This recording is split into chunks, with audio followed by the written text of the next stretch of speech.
Hello, boys and girls. Greg from the Scary Spirits Podcast here to make you another cocktail.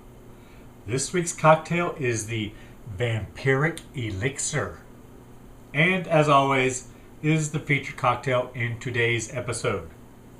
We're going to start. We're going to take our shaker with ice. To that, we're going to add dark rum.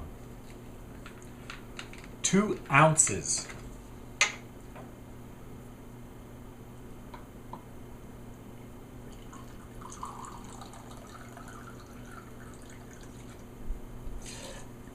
Delicious.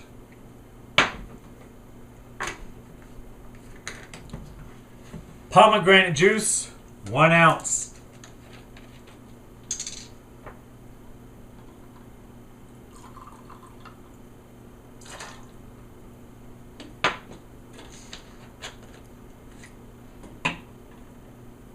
Black cherry juice,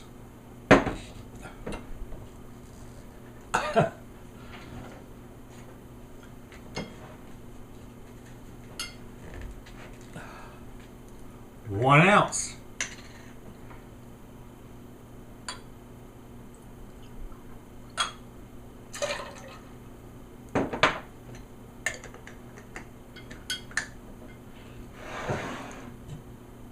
Lime juice, 1/2 of an ounce.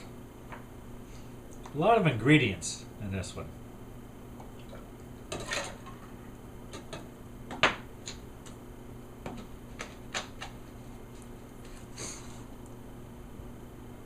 Simple syrup, 1/2 ounce.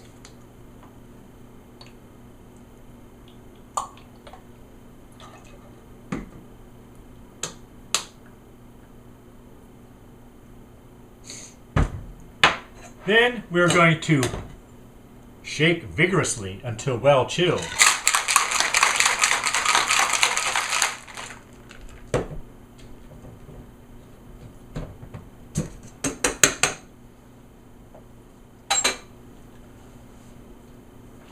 Then we're going to strain until our chilled glass.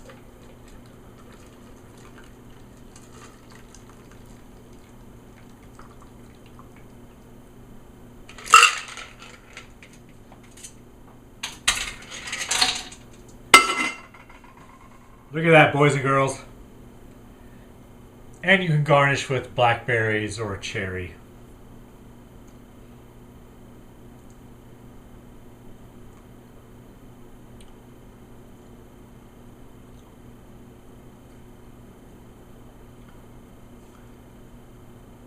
Pretty good.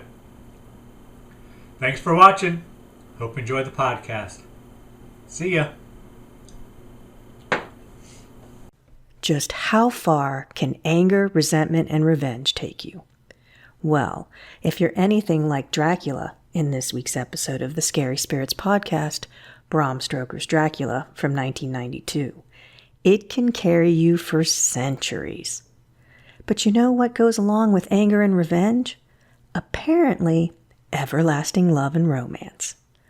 I mean, take for example, a handsome stranger who looks you dead in the eye and spouts the line, "I have crossed oceans of time to find you." They would immediately become intensely irresistible. Am I right? Truly, it's stalking at its finest. And I still don't recommend it. But, wow. Cheers. Welcome to the Scary Spirits Podcast. Please be advised that the presenters may use adult language and/or discuss adult situations. This podcast is not intended for younger listeners or those that may be easily offended. So, if you're ready, let's go.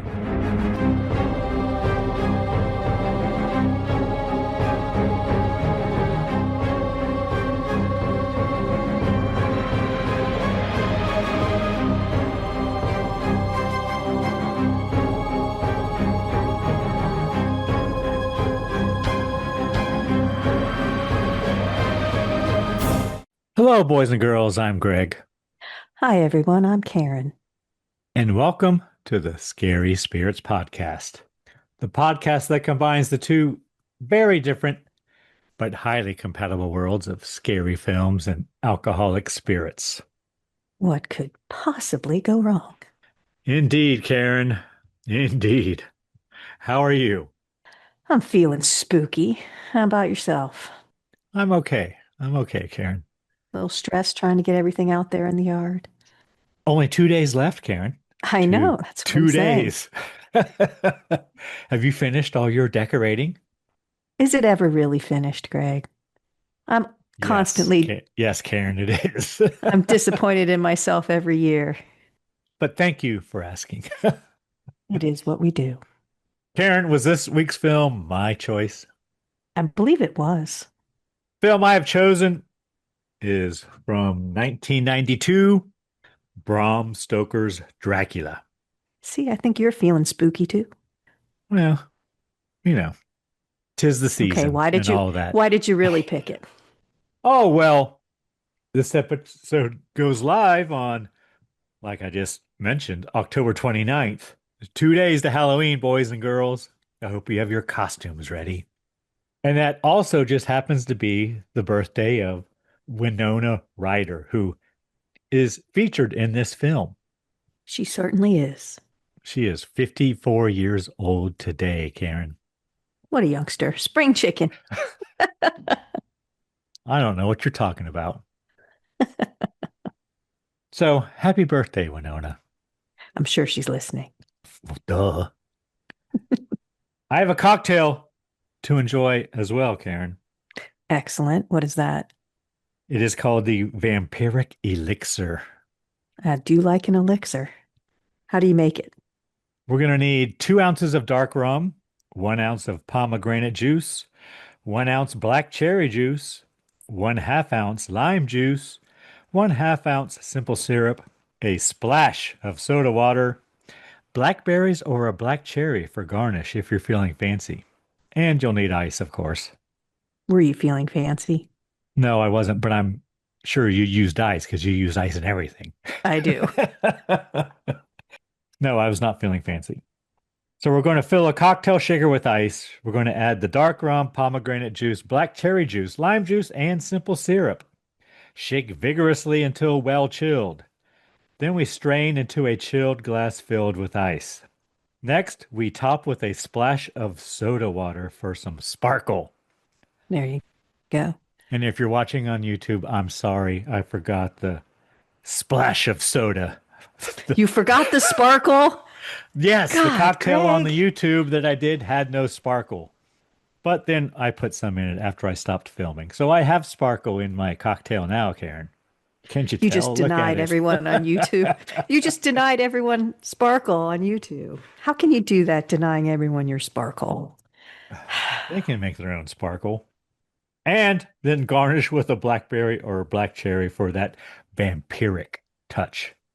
It's a excellent drink. But after you watched the movie, did you think you should have chosen something else?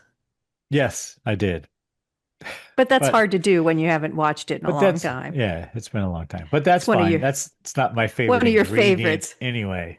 So No, you hate it. should we give our friends and listeners, and we'll talk about that later, boys and girls. Yes. Should we give our friends and listeners time to make their own cocktail? Let's do that. Hold on.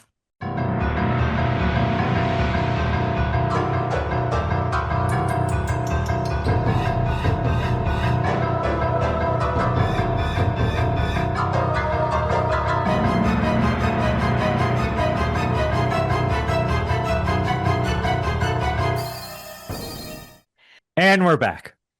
Yes, we are. Karen, might you have a brief synopsis for us of this Francis Ford Coppola film from 1992? Yes, I do. Go on, Karen. Tell us all a story. Count Dracula, a 15th century prince, is condemned to live off the blood of the living for eternity. Young lawyer Jonathan Harker is sent to Dracula's castle to finalize a land deal. But when the Count sees a photo of Harker's fiancée Mina, the spitting image of his dead wife, he imprisons him and sets off for London to track her down. Thank you, Karen. We are a match. I'm not sure how good of a synopsis that is, though. Yeah, it's So okay, but it's not great. it's about 75% there. All right, Karen, tell us everything you really enjoyed in this film from 1992. Did you see this way, way back in 1992, or were you old enough to go to our movie? I'm not sure, but I saw it. I must have snuck in. I did see it in the movie theater. I did not see it in a movie theater, but go on. I'm pretty sure I did anyway, but I know I saw it a long time ago. And I did, and I really, really liked it when I saw it the first time. I did watch it on Amazon. Did you? I did not, Karen. I watched it on Okay, YouTube for free. nice. Okay. Were there ads? Zero ads, Karen. Nice. Okay. So I was just curious to see where you watched it. Because on Amazon, you can't speed up, or at least I haven't found out how to speed it up. So there you go. The story, of course, is very good. There's something I loved back when I watched it the first time, and I still loved it this time, was the shadow work. I just thought it was very cool that the shadows didn't always match up with Dracula. I thought it was innovative back then, how much they utilized it, and I still thought it was very cool. I thought Gary Oldman was amazing in it. It's very sexually charged, and I don't really find him that attractive, but somehow he pulls it off. I think Lucy was really good in it, very good casting. There's some casting missteps, I think, and think more now, watching it the second time and being older than the first time. I love the gothic quality of it. The costumes were really good. The sets were good.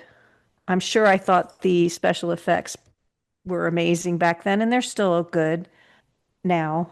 They're not as good as I thought they were in 1992, I'm sure.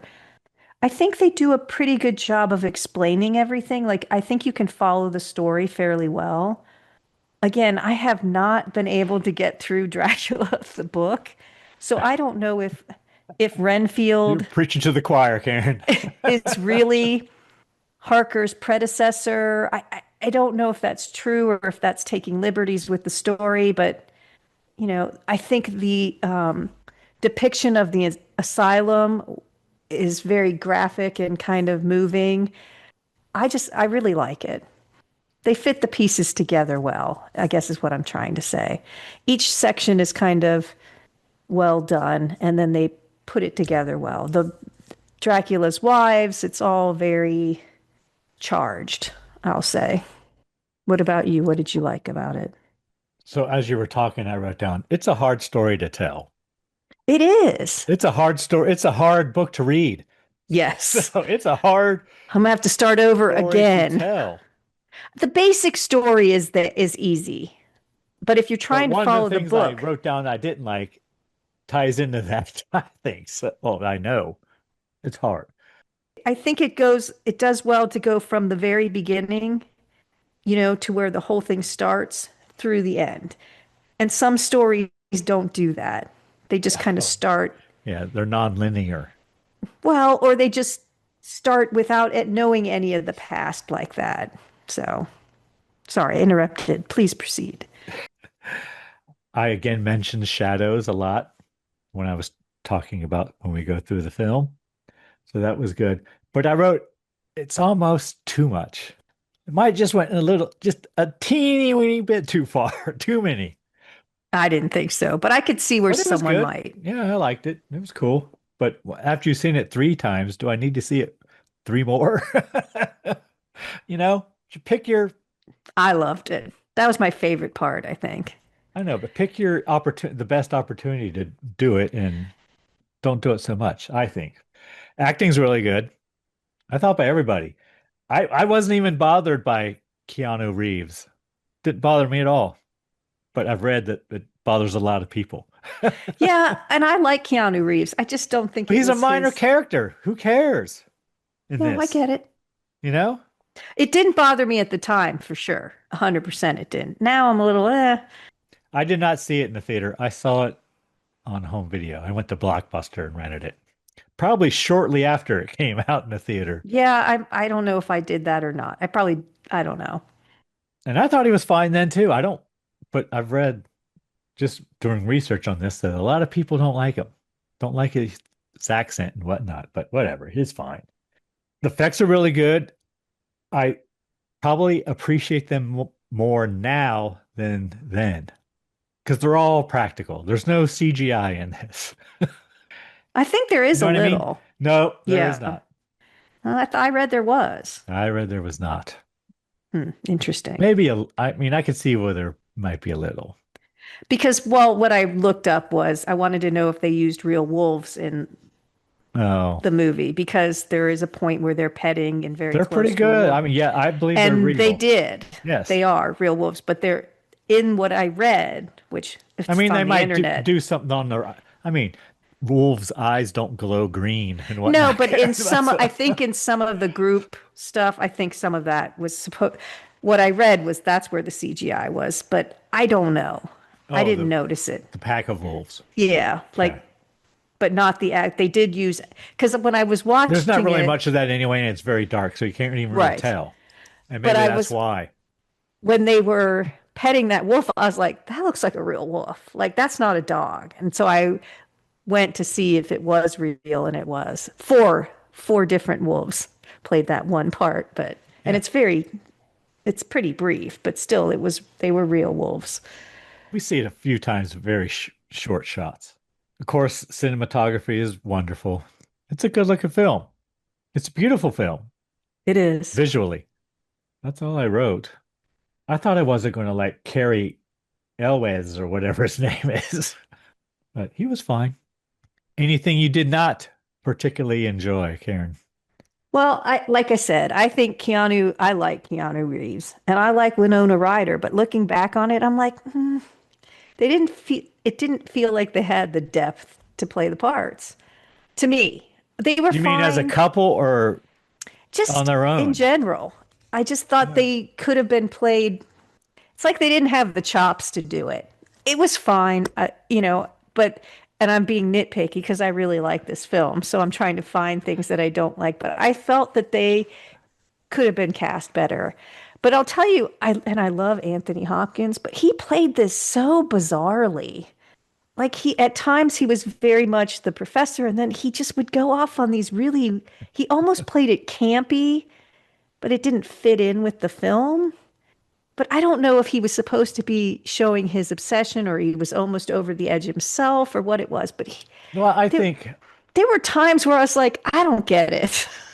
I know, but even in like the 1930 whatever it is, Universal Dracula, Van Helsing, he's kind of a loon, Yeah, but I not wonder to if this that's what it is in extreme. the book or something that they're sticking to that. Because they were right off the top of my head, there's a scene where he starts dancing with Mina, and I'm like, what? I don't get it. Like, at first I thought, is he trying to let her know that he knows she's been dancing with the Count or what? I don't know. It was just, I didn't quite get that whole thing. And it does drag a little bit. There's a lot in there, and there are some things that, do they need to be there? I don't know. But it's good. That's all I could come up with. And again, I'm trying to find anything to say that's negative. So besides a little too much shadow work, you got anything else? It's a little choppy, but I think that's because of the way the story is told. Cut back and forth very quickly at some points. I remember it being a little slow the first time I watched it, but this time I watched it on 1 1/4 speed, so it was a lot quicker. So it moved along. It moved along. Yeah. I get why they're doing it, and I don't think it's if you're trying to get through the film, I think it drags a little. If you're just watching it to enjoy the film, I don't think you would notice because they're building the relationship between Mina and the Count, and that's going to take some time. I don't think it's a detriment to the story, but I can see where in this day and age of instant gratification, we want things to move so quickly. It's more of a throwback to older films where they took their time to develop that kind of stuff. I think we know the story so well that we're like, yeah, Mina the Count, whatever. Like, yeah, we get it. We know what's going to happen. But if you think about if it was the first time you ever saw it and the first time you ever were trying to figure out the story, you would need those moments where they were together to know that they were developing the relationship, I think. Like I said, it's a hard story to tell. Anything else? No, I mean, I guess they had chemistry, Winona and the Count, but I was going you said casting missteps, and I was like, the hell you say? Who could that be, Karen? Who are you talking about exactly? well, that's what I mean. Keanu and And Winona? I didn't like Winona. Not that's the wrong word. I noticed her miscasting the first time I saw it. It felt like maybe it's because of the films I've seen her in before. The same with Keanu, right? They felt lightweight for the story to me. I just didn't feel that they had the right gravitas to play the parts or something. I don't know. But I could be judging them on what I know them from. I thought she was really good. Yeah, I felt the same about her both times I saw it. And apparently she presented this script to Coppola in a meeting or something, and she was like, "Hey, if you get a chance, look at this." And she was 20 years old at the time. So I thought she was great, actually. I think I just see her as Heathers or something. Like I'd Well, seen her in or Reality Bites or whatever. I think that in my head, I haven't seen her in those things. Well, I've seen Heather's, but I don't think I paid I much just think attention it's to it. a predetermined thing when I see her. So Even now, even this time, both times I saw it, I thought, yeah, but but if you did you see like Beetlejuice or anything no, she not did recently? mm-mm. Oh, that's what I'm saying. If you Oh yeah. No, I you would like feel her. different about her in I those films now that she's matured. She's now I don't 54. know. You just think like someone like Daniel Day-Lewis playing Keanu's part. He's just a heavier, known for you know what I mean? That kind of I actor. know. I don't know. Yeah, it Like could have been what do I better. know though? You know, Sure, you could have that's got an English, just any old, any 20-something English actor would have been fine because it's not a major part, right? no, he didn't I, bother me the I mean, first time at all. he doesn't bother So me I either, don't but apparently people think he's not believable as an Englishman. know. I don't, a lot of people notice that kind of, I don't generally notice that stuff. People's accents coming and going or whatever, unless it's really bad. And because I just kind of let it go. I'm like, Yeah, I do too. you know, if that stuff doesn't really I mean, register I've with seen me. enough movies in my time where Germans are speaking English, and, and whatnot, where Swedes and Russians are speaking English. It's whatever. I just follow the story. I don't think I really focus in on whether his accent stayed or not. But Right? I also had there, okay, this isn't something I didn't like, but I do have a question Okay.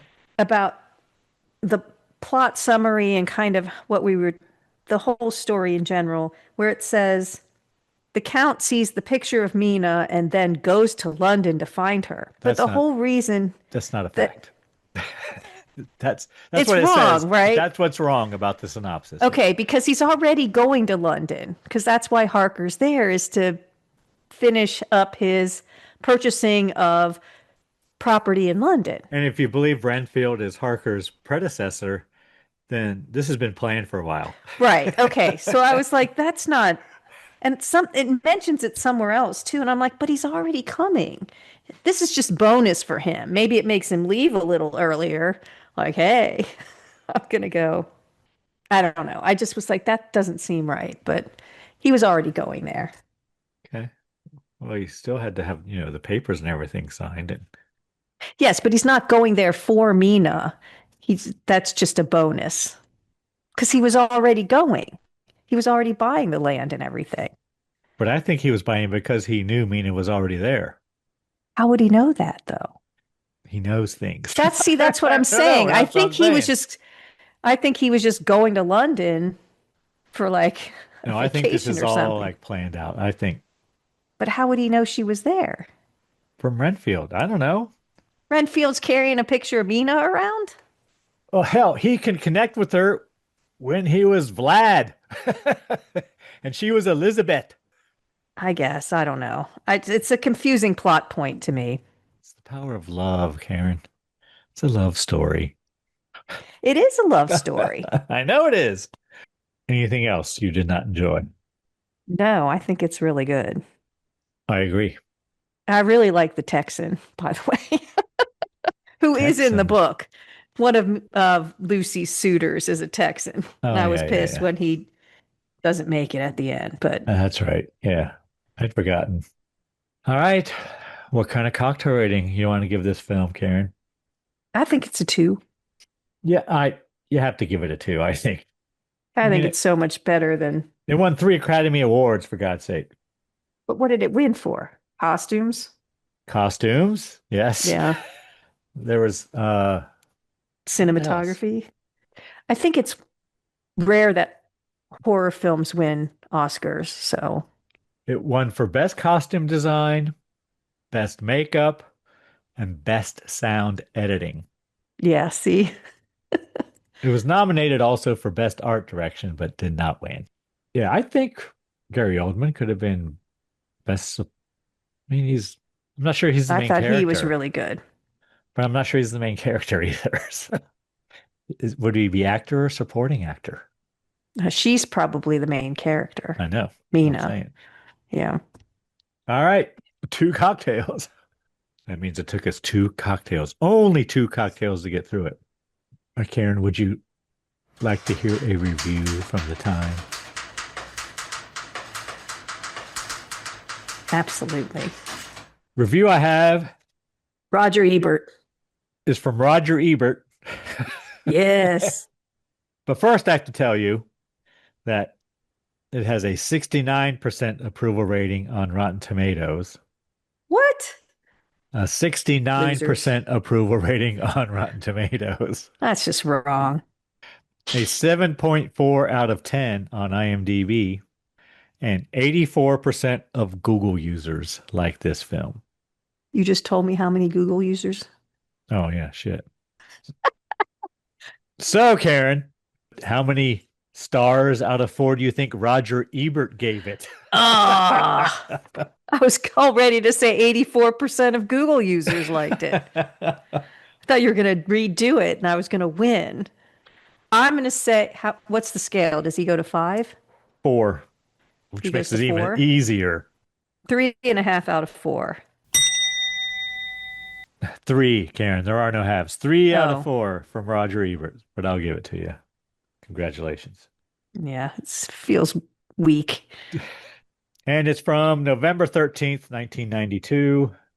It's like a page and a half. I guess I'll read it all. Think of the monstrous ego of the vampire. He thinks himself so important that he is willing to live forever, even under the dreary condition imposed by his condition. Avoiding the sun, sleeping in coffins, feared by all, he nurses his resentments.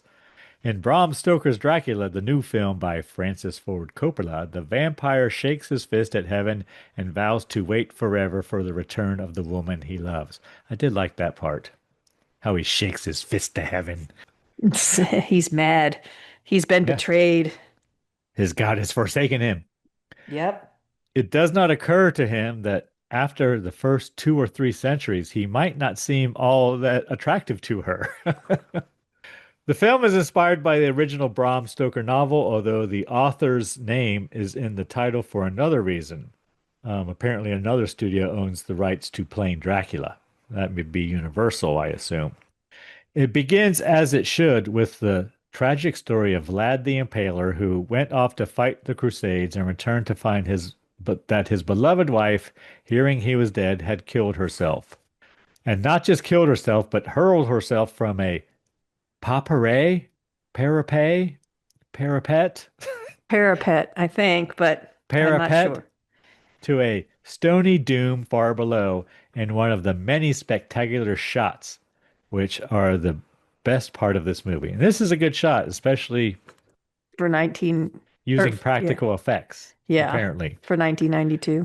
Yeah. Vlad cannot see the justice in his fate. He has marched all the way to the Holy Land on God's business, only to have God play this sort of trick on him. And then he writes in parentheses, Vlad is apparently not a student of the Book of Job. He embraces Satan and vampirism, and the action moves forward to the late Victorian age when mankind is first beginning to embrace the gizmos that will dispel the silence of the nights through which he has waited fearfully for centuries. And he's talking about, moving pictures and phonographs and whatever. Coppola's plot from a screenplay by James V. Hart exists precisely between London, where this modern age is just dawning, and Transylvania, which still sleeps unhealthily in the past.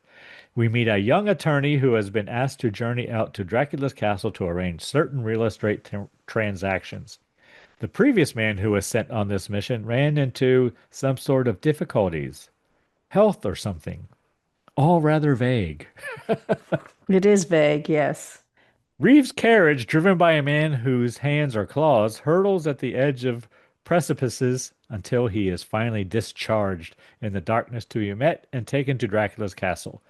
There, everything is more or less as we expected, only much more so.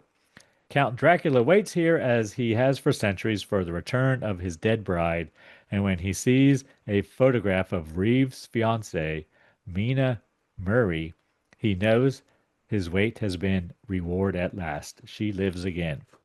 Back in London, we meet other principals, including the fearless vampire killer Professor Abraham Van Helsing and Lucy Westrena, a free spirit who has 3 suitors and is Mina's best friend. That's a way to put it. A free spirit. She's a free spirit, Karen.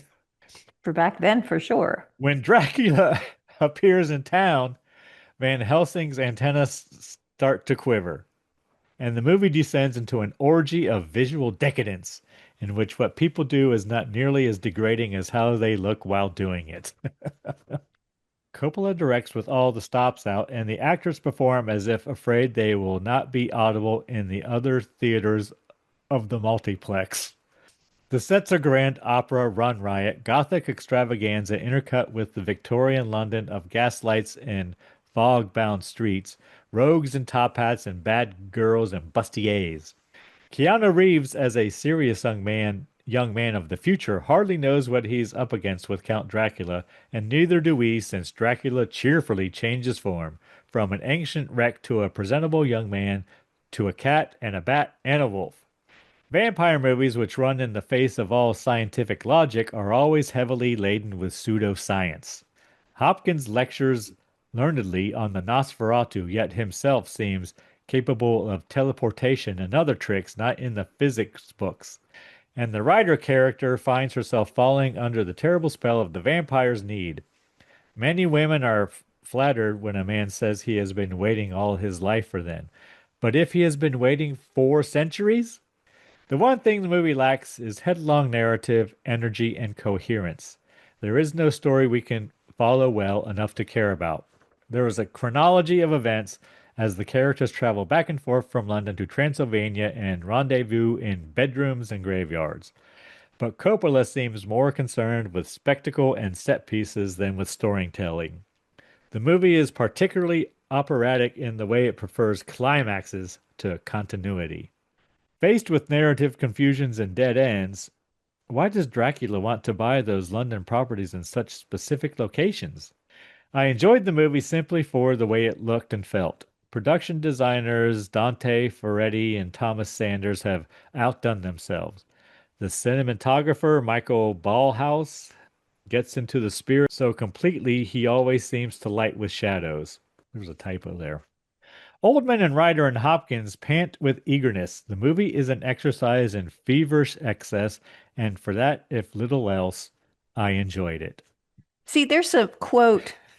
Well, first of all, like we said, I think it is a hard story to tell. I think it probably sort of follows the book because that's how the book feels. Yeah, it does. It's very kind of, we're over here, we're over there, we're over here, we're over there. So I don't know if you can fault him for that. There is a quote where he says, I have traveled across oceans of time to find you.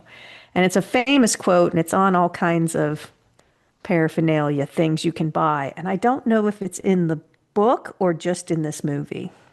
I've traveled across oceans of time to find you or something like that. I can't remember the exact quote, but Yeah. it's in this movie. I'll bet it's in the book. It might be. I don't remember exactly, but It's a romantic line for sure. while inspired by the book, the line itself was not in the original novel. So I was wrong, Karen. What? I know, hard to believe, isn't it? All right. Are we ready to get into it scene by scene? Oh, wait a minute. Is next week's film your choice? It is. And what film have you chosen for us? I have chosen the film from 2009, Zombieland. Any reason you chose that film, Karen? Well, it comes out, if you're in order, on November 5th. And Emma Stone, who stars in the movie, I believe her birthday is the 6th. Is that correct? Do you have your calendar out? It is, Karen. Look at Look you. at that. We're celebrating the lovely Emma Stone's birthday. Yes, Do we have a cocktail to go with our movie? we do. We have a cocktail we have stolen A zombie, maybe? from Maybe a the zombie? from the Shaken Not Scared podcast. Oh, So they are a podcast that watches horror films and has themed drinks that go with them. what a novel idea. I know, right? The name of the cocktail is called the Double Tap, a The Zombieland themed cocktail. the double tap. Have you seen Zombieland? Yes. Okay. Several times, I believe, but yes. I took my mom to see it in the theater. It's funny that I did that. You're going to need 1 can of ginger beer, half an ounce of whiskey, and half an ounce of grenadine. In a glass with ice, add the ginger beer. In a separate shot glass, add grenadine and whiskey. Drop the shot glass into the glass with the ginger beer. Cheers. I'm supposed to do that on YouTube, Karen? Is that what I'm supposed to do? Cheers. And do a shot and a shot Yeah, it's just inside a drink? Yep. Whoa. It's a double tap. Tune in next week, boys and girls. I'm sure that'll be interesting. If you must, you must, Greg. Yeah, well, I look forward one to for that, the team. Karen. What? Is there a problem with it? What you can do No, it. You've never done a shot and a drink? No, I don't think I ever have. I'll figure it out. It'll be Okay. fine. All right, are you ready to get into it scene by scene, Karen? Yes. All right. Bram Stoker's Dracula from 1992, rated R, according to Amazon, for flashing lights, sexuality, and horror violence. Yeah, horror violence. That's the first time I've seen that. Not just horror and violence. And I've already said All I right, watched but it on YouTube and you watched it on Amazon. yes, but just so you know, Bram Stoker's Dracula was published on May 26th, 1897 in London, England. It was the author's 5th book and was released in a plain yellow cover with red lettering. The original price was 6 shillings. How much is that? I don't know. What would it be now? I don't know. Yeah. I don't even know. What's a shilling? It was back at what the money was, and was it? I know. Oh. What's it worth? Is it like equivalent to $1? No, I don't think so. That would have been $6 back then, would have been a lot. I don't know. Yeah, that's right.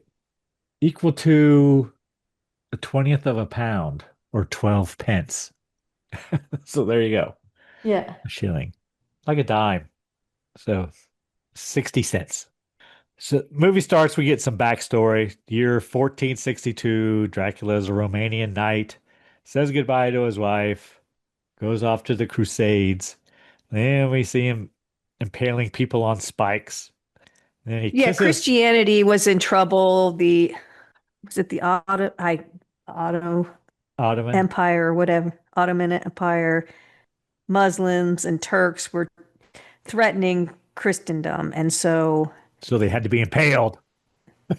well, they were losing, and he was going off to defend Christendom, and he was their kind of last hope or whatever. He was in the Order of the Dragon, which was a real thing. of like aristocrats that went into battle. And everybody thought they were going to lose, but he went in and kicked butt basically So he and kisses the won. cross and then has a premonition about his wife, I wrote. Seems like she committed suicide because she thought he was dead. Yeah, so the Turks on their way out of battle because they lost shot an arrow with a note that said that he had been killed into their castle, and she believed the note from the Turks. Thank you so much for listening to the podcast. We appreciate you spending time with us. You know, you can help us grow our audience by following us on social media at Scary Spirits Podcast. Just look for us on Facebook, Twitter, Instagram, and YouTube. And don't forget to tell all your friends to find us too. Now let's get back to the show.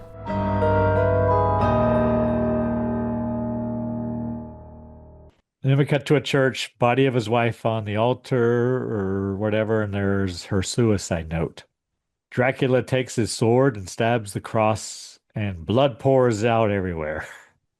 Well, the priest there says because she committed suicide, she's damned. She can't get into heaven, so her soul is lost. And then he loses his shit and starts stabbing everything. And blood comes from the cross and everywhere. It's like they just throw buckets of blood. And he catches a bunch of it in a chalice and drinks it, I wrote. Then we have the credits. Well, just the title, really. We don't see anything else. And then we cut to London, 1897. I think that's words to read. 4 centuries later, more words to read. We're in the Carifax District Lunatic Asylum. And we got Renfield in there eating flies. Then we cut to Jonathan being sent to Transylvania by his law firm.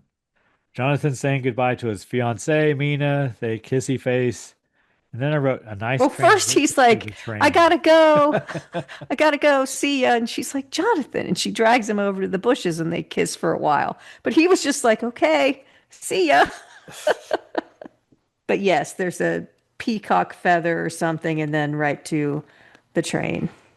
And then we cut to Jonathan Harker's journal, the 25th of May, heading to the Carpathian Mountains. And there's a letter from Dracula telling him that he will have a carriage ready for him. He stares at a picture of his fiancée. And then we cut to her writing in her diary, or typing a... There's a cool picture. There's a lot of eyeball acting in this, which I don't know if it's homage to the originals, but Gary Oldman's eyes are off in the distance over the Carpathian Mountains. Yes. So Jonathan's carriage arrives.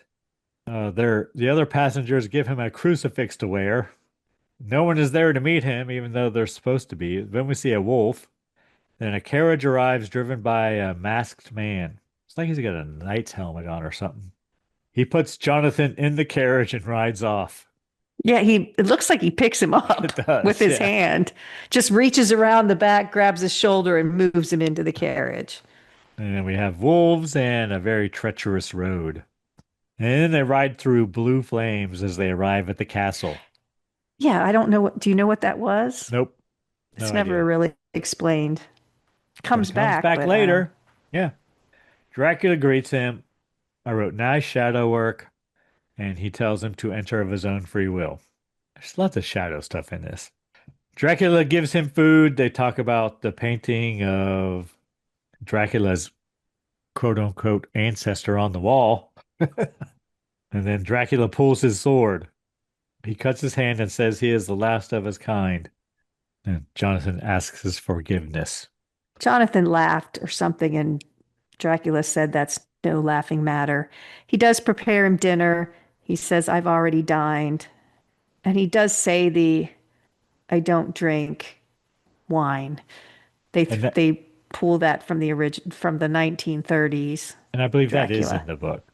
That line is. Oh, is it? I thought it was from the movie. I don't think so. I think that one is in the book. Because I think I remember reading it. And it's like, oh, it's really in the book. I may be wrong. Dracula signs his papers. He purchases an abbey in London. It's like 10 houses. He's like bought a whole block, city block. Well, 10 houses in precise locations around London, he says. So it sounds like he's got spots all over the place, but Okay. Count finds picture of Mina. Shadow behind Jonathan is strangling him. yes. Count talks about his late wife. Count tells Jonathan he wants him to stay with him for a month. He insists. Cut to Mina typing in her diary, says she is staying with Lucy and her family So, yes, she's typing. So, on a typewriter. yes.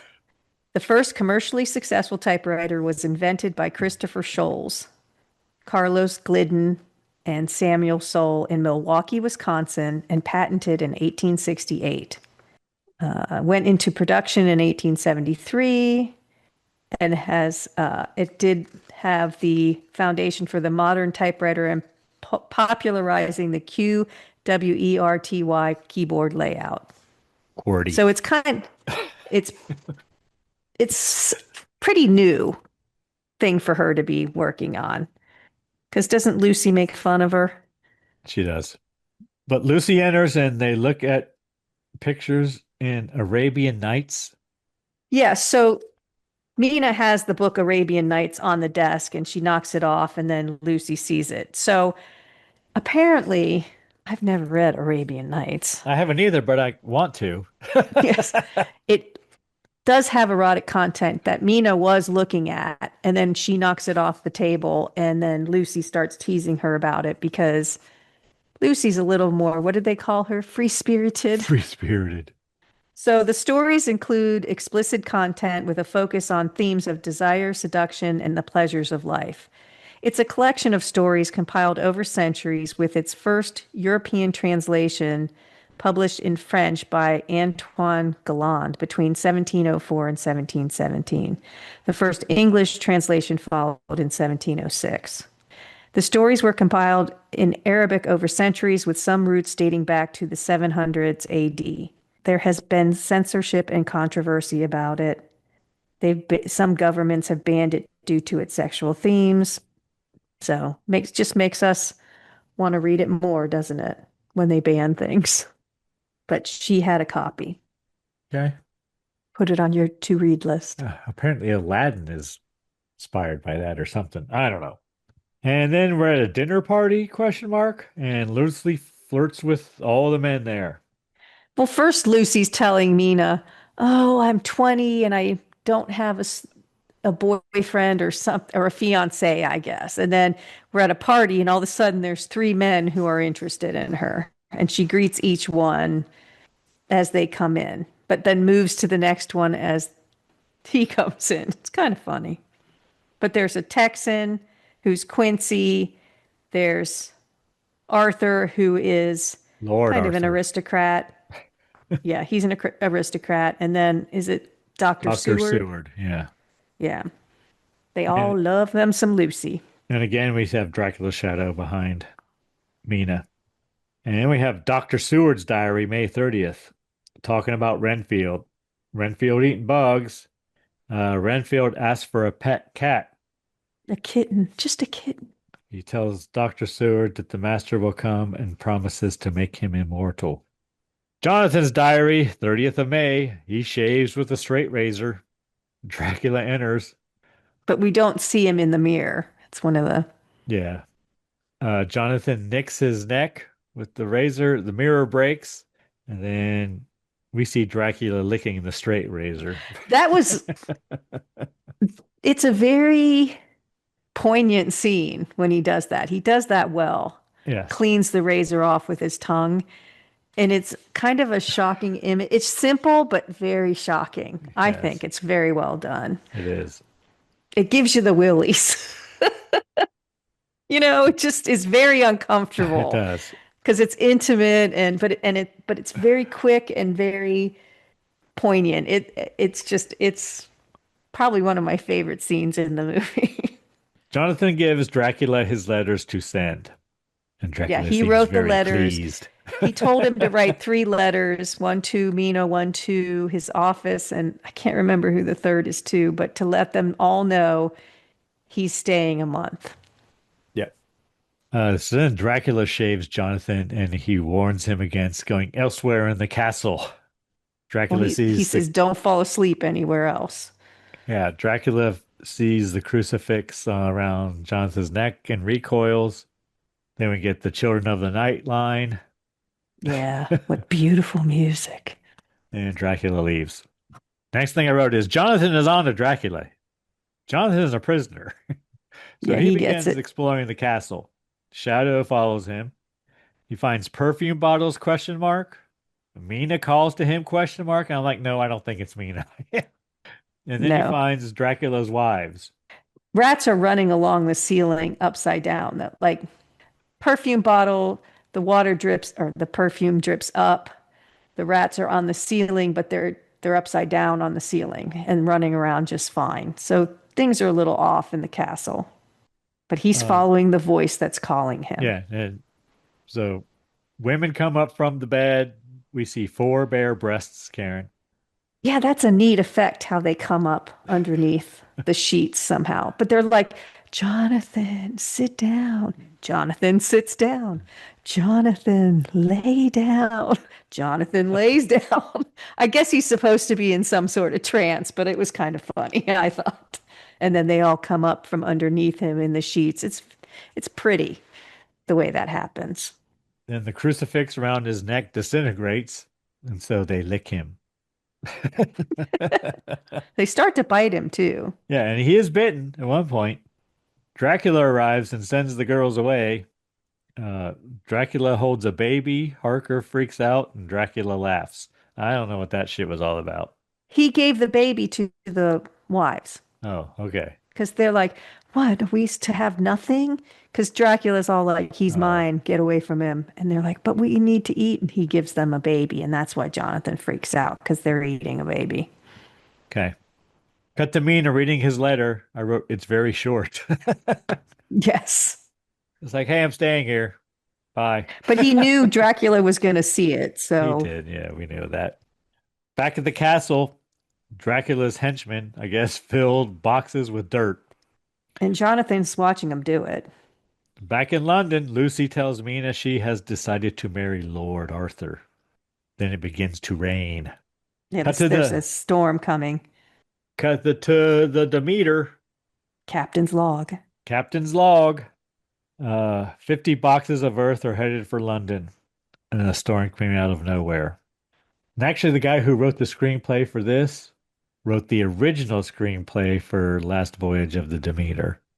But it was changed very, very, very much by the time it got to film. So, but he does have a credit in the film. Mina and Lucy run around in the rain in a labyrinth. And I then think they kiss they too. do kiss. Yes, yes, Yeah, they do it's a lot. kiss. And there, but animals are freaking out at the zoo. Like it's kind of a montage of, Yeah. Captain's log again. Crew are disappearing. Something is on the ship with them. Cut to the lunatic asylum. Dr. Seward is reciting into his whatever graph about Renfield. And the doctor gives himself morphine, Karen. yeah, that I'm like, oh, he's going to give Renfield morphine. Oh, nope, nope, he's taking it himself. Okay. Well, he's a believer in eating his own dog food. I'm You like, know, he's taking the morphine and dreaming of Lucy. he doesn't want to do anything to his patients he wouldn't take himself. Right, he's investigating. It's Yeah. science. The Demeter arrives, which is the name of the shit, boys and girls. And I wrote, "There's a wolf man?" Question mark. Then we see Going to Lucy's house. Lucy wearing a lovely red gown. She Yeah, so leaves. it's a cool shot. He does a lot of this with the clothes, which is really nice with the costumes. They're very filmy, and so there's a lot of wind and they're all blowing and it's really neat. Very flimsy. Well, they're very light. But She she runs. leaves. She's being called out of her house and Yeah, she runs out. she runs out. Mina follows.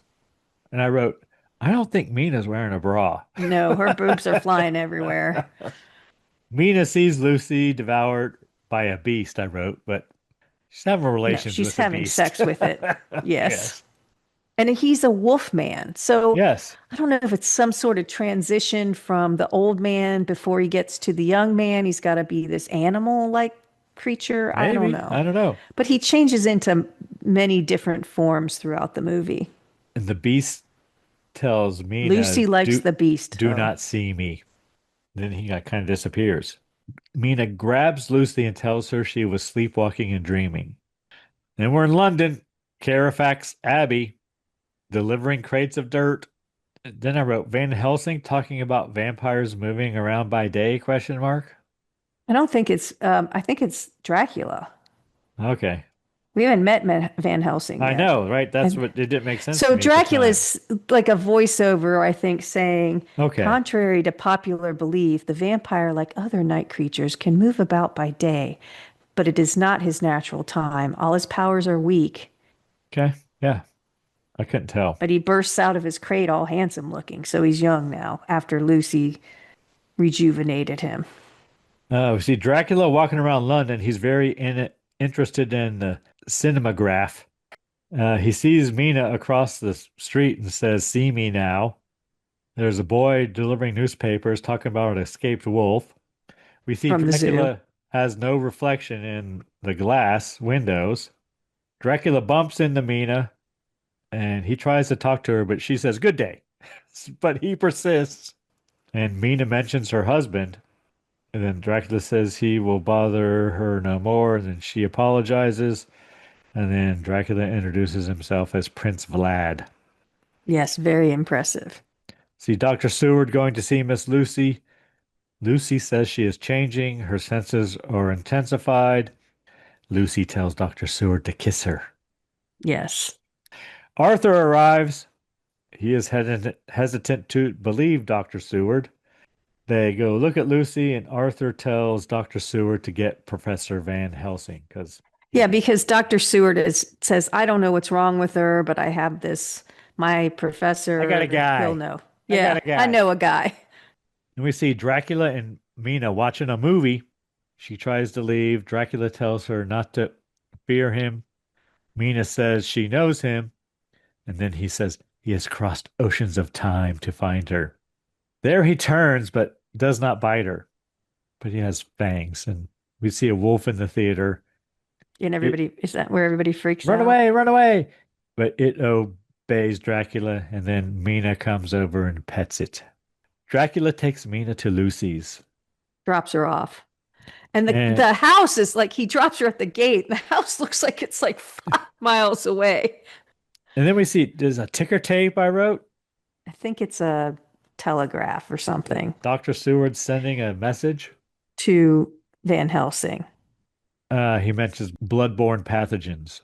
So Van Helsing's giving a lecture, and he's actually talking about a vampire bat. And he says the vampire bat has to eat 10 times its own weight in fresh blood every day, or its own blood cells will die. And I was like, that seems weird to me. So a vampire bat does not need to eat 10 times its own weight in blood daily. It actually needs to consume about 1.4 times its body weight in blood per meal to survive, which is about half its body weight each day. This amount is roughly 20 grams or about 2 tablespoons, and they must eat almost every day because their diet is so low in calories. If they miss more than a couple nights without a meal, they will die, which highlights the critical nature of this diet. But he does talk about illnesses from blood as well, like blood. Yes, and specifically, he says venereal diseases, which are the diseases of Venus, which I didn't know that, or I don't remember that.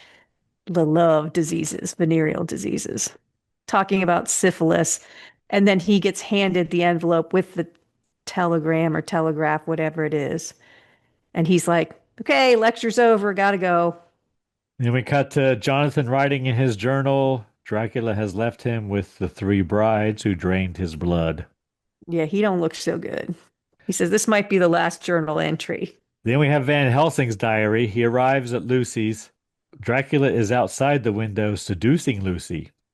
Dr. Seward meets Van Helsing. He tells him that Lucy is anemic, but he cannot find out why. They run up to find Lucy with one bare breast, Karen.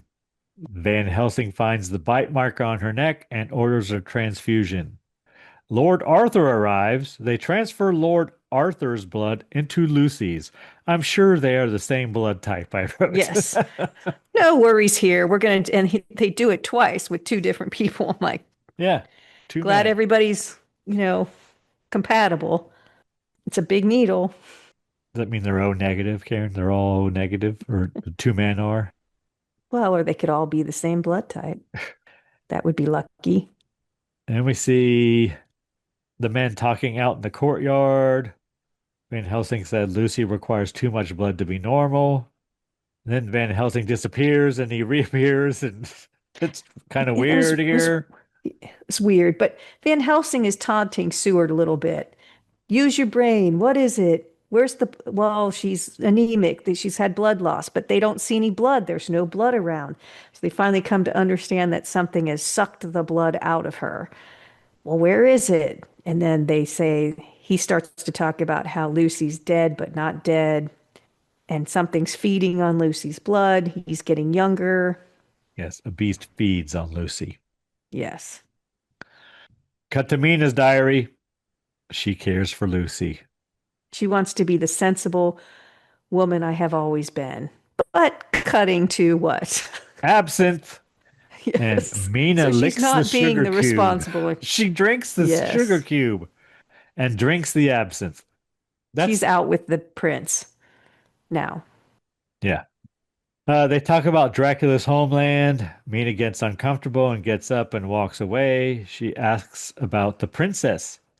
And then she has flashbacks to Vlad's wife. And I wrote, nice cinematography.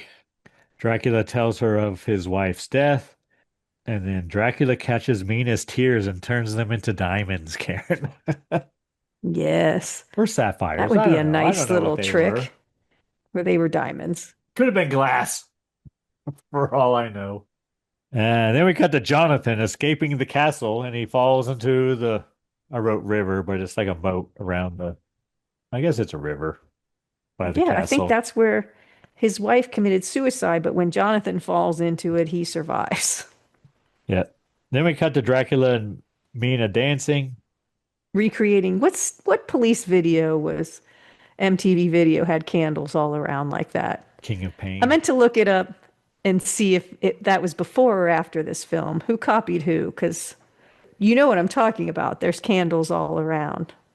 Yes, I do. How could you forget?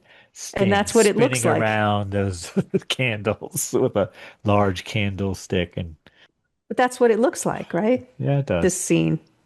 Then we cut to Jonathan escaping to a church in the rain. The Sisters of the Sacrament. They send Mina a letter and ask her to come. Cut to Van Helsing. Sister Agatha. Van Helsing confronting Mina. He seems to know what's been going on with Dracula. This is when they dance. Yeah. Mina goes to see Lucy. She don't look so good, I wrote. Lucy, yeah. Yes. Mina says she will not leave Lucy. Lucy tries to convince her to go see Jonathan, right? Jonathan, yeah. Lucy Because Jonathan says, come here and marry me. So. Yeah. Lucy gives Mina a ring. Then Lucy knocks, I assume it's wolfbane and garlic from her nightstand. Yeah. And then she turns and tries to bite Dr. Seward. Van Helsing stops her and examines her mouth. She's got some fangs growing there, Karen. Yep. Nosferatu, he says. Cut to a book about vampires. Van Helsing is reading it, apparently. Dracula at a dinner table. Apparently, he's been stood up. He receives a letter from Mina saying she is going to join Jonathan in Romania. To marry him. So that doesn't sit well.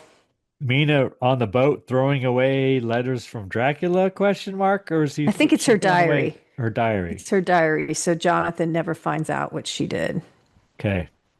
But she can't get away from her prince. And then I wrote Dracula's crying, and he don't look so good either. No, he doesn't. He's turned into the crypt keeper.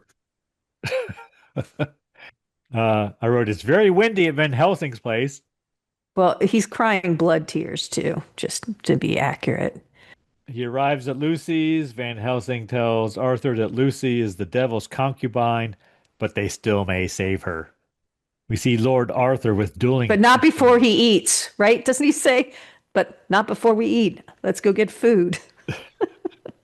And we see Lord Arthur with dueling pistols by Lucy's bedside. Dracula approaches. Night watchman killed? Question mark. Dr. Jack I think outside the with a Texan's rifle. outside too. Yeah, Yeah. is that no? Quincy's That must out be there. Quincy. That must not be Dr. Yeah. Jack. That must be Quincy. Then we cut to Jonathan and Mina getting married? Question mark. I wrote. Then we At cut to least someone Dracula. was in the, at This is least in when it this gets really movie, choppy. someone's in the room with Lucy because a lot of times they just leave her in the movies. And then, but yeah, so yeah, it's very choppy here. Jonathan and Mina getting married. Then we see Dracula as a beast entering Lucy's room. And we have one more bare breast, the same bare breast we've seen. And we see Jonathan and Mina drinking wine. Cut back to Lucy. A wolf attacks Lucy. Mina and Jonathan kissing. And then there's a bloodbath at Lucy's. Yeah, the Just whole room blood flies explodes in everywhere. blood. Yeah. Yeah. And then we're at Lucy's funeral. She's wearing the same white dress we saw her in earlier.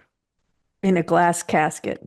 Van Helsing asks Dr. Seward for a set of post-mortem knives so that he can cut off Lucy's head and take her heart.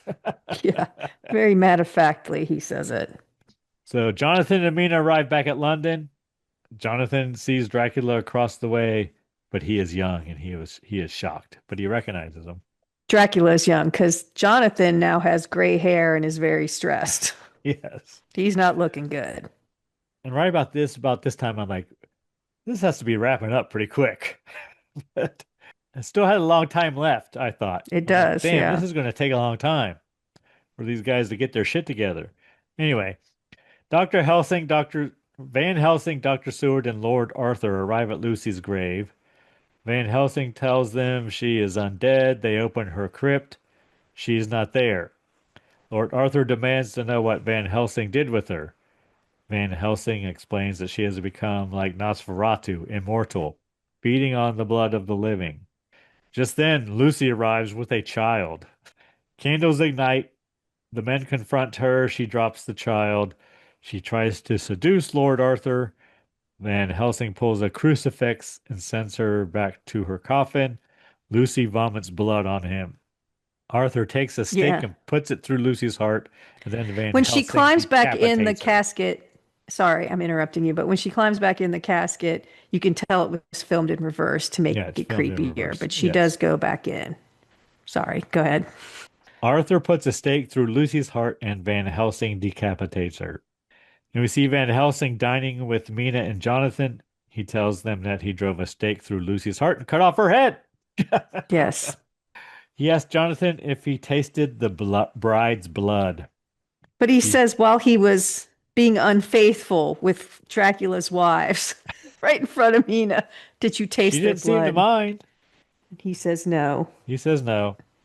Van Helsing says, good, then you are not infected.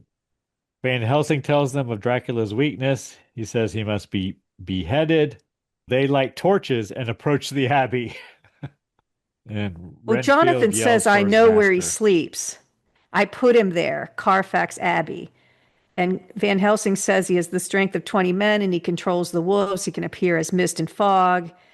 And he has to be in sacred earth of his homeland for his power. And then Mina empathizes, says, because they all show up and they're going to hunt him. And she's like, he shouldn't be hunted. And I think Dr. Seward's going to take Mina back to his place, like his residence to be safe. Takes her to the asylum. Yeah. And Mina talks to Renfield. Renfield tells Mina that his master is coming for her. And Renfield asks her to get away from these men, or he fears he will never see her again. Yeah. So he basically tells her to get out of Dodge, but she doesn't listen. Then Dr. Seward takes Mina to his quarters. She can stay there.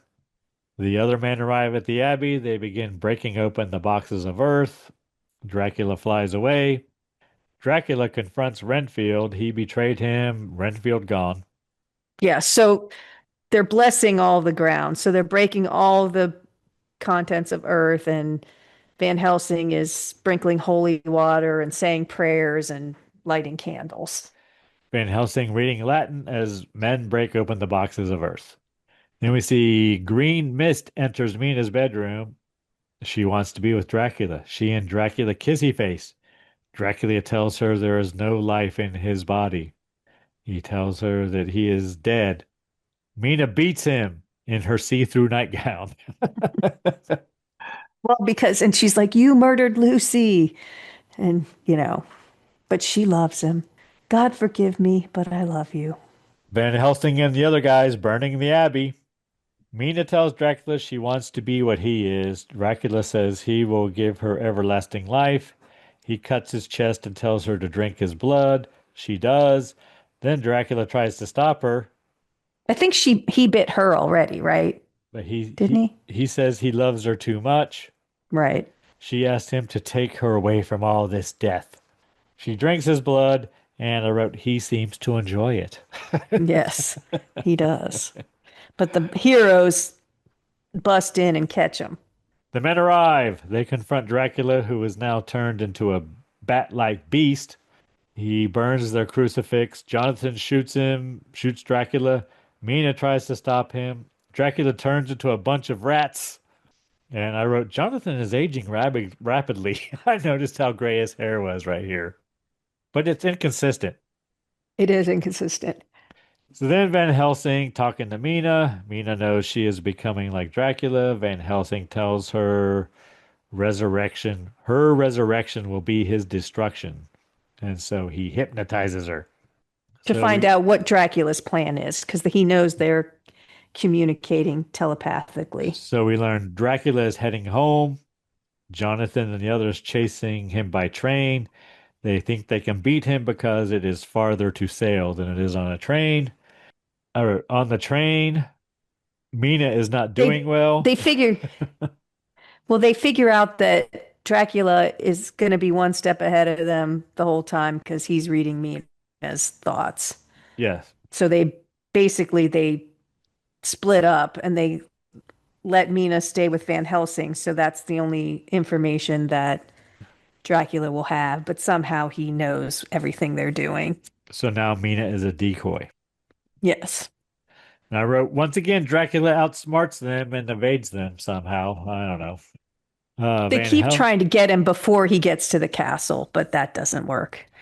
Van Helsing tries to get Mina to eat. She is not hungry. And then she begins convulsing. She sees Lucy and the brides. Van Helsing seems entranced. Mina tries to seduce Van Helsing. They kissy face. Mina goes to bite him, and then he places a communion wafer on her forehead, I think, Karen. And he lights a circle of fire to keep the brides out. Yes, it burns. Then we cut to Van Helsing with a big knife, and he beheads the brides and throws their heads into the river that is outside the castle. All three of them. The coach with Dracula's body arrives. He calls to Mina. It's racing up towards the castle. The men are behind it. There's fighting. And it's almost sunset. It keeps moving up. Yeah, they're trying to get there before sunset. Harker, Dr. Seward, and the others give chase, shooting at the carriage and the men driving it. Then they shoot a bunch of them, but then Mina says some words and blue flames rise. I will say a couple of shots about. of I don't know. They don't explain that, but the castle looks like a person sitting on a throne. If you look at it, it's a pretty cool image off, and I never noticed it before. Anyway, go ahead. The blue flames that we don't know anything about happen. Yep. Then Jonathan falls off his horse. They catch up to the coach. It arrives at the castle. They fight. Quincy picks him up, or somebody. So he falls off the horse, but they all arrive at the castle. The gate closes, trapping Mina out. Sun goes down, and as soon as it does, Dracula bursts from his box. And he attacks Jonathan. Dr. Seward stabs Dracula through the chest.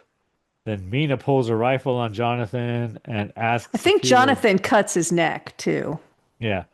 Mina pulls a rifle on Jonathan and asks if he will do the same to her. Then When her time Dr. comes. Oh, is it Dr. Seward that dies or is this Quincy? It's Quincy that dies. Because Quincy. Quincy got stabbed.